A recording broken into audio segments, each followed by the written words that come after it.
Ayun. Ito, Mercedes Sprinter na diesel. Ayun.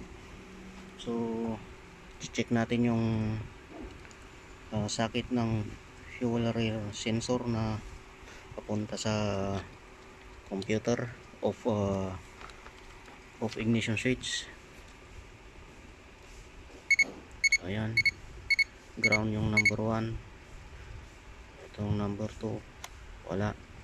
So ito yung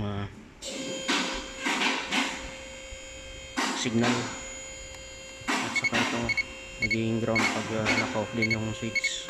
Ground din to. Transfer natin sa signal.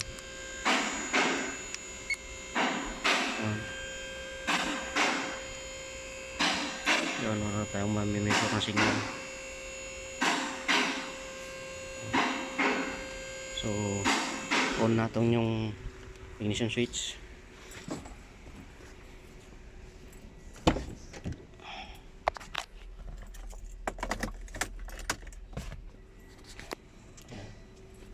Yan, on na.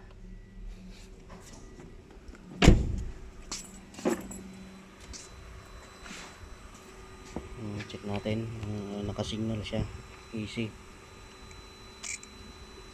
So yan, may signal siya.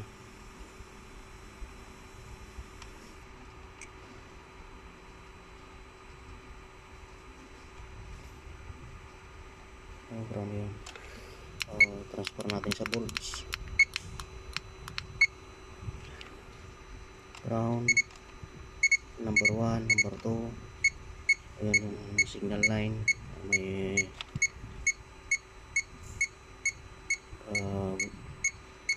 volts siya na 4.5 volts. Ito 5 volts ito. Itong supply. Doon ay kabit natin yung sensor. Tayin muna natin yung susi.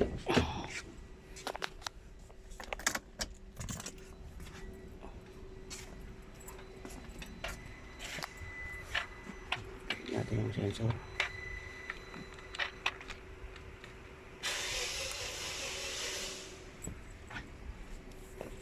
Try natin yung start.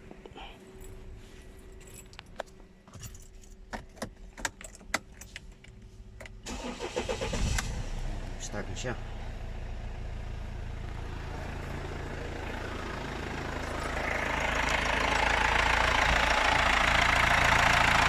Check natin yun.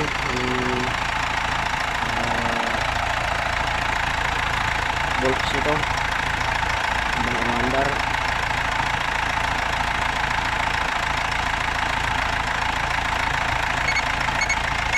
Ground.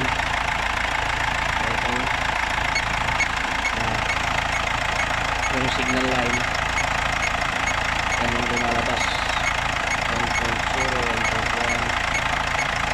Signal line. Tapos yung supply.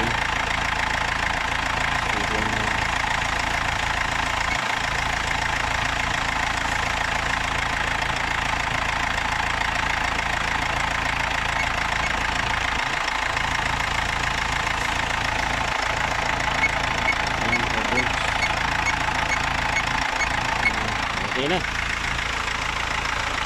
Kali na natin. So marami rin pinagdaanan to na gumawa. So nagpalit sila ng ito, floor rail.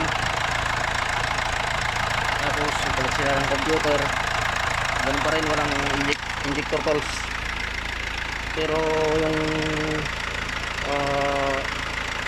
reference bolt na 5 volts hindi siya nawala. Okay yung computer.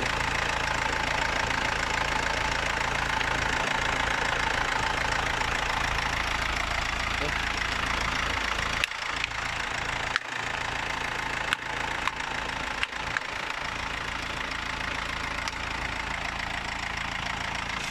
Subukan natin revolusyonan kung hindi siya mamamatay.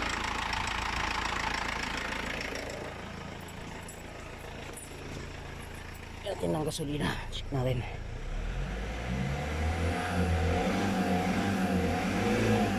buhay siya. Hindi siya namamatay.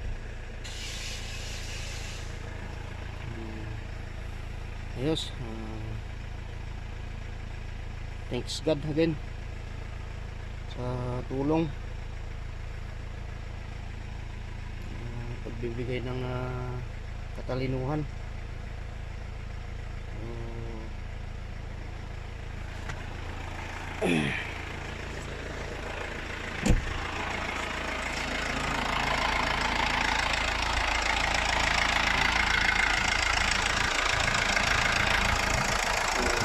Hintay na tayo dito. Maraming salamat sa mga suporta.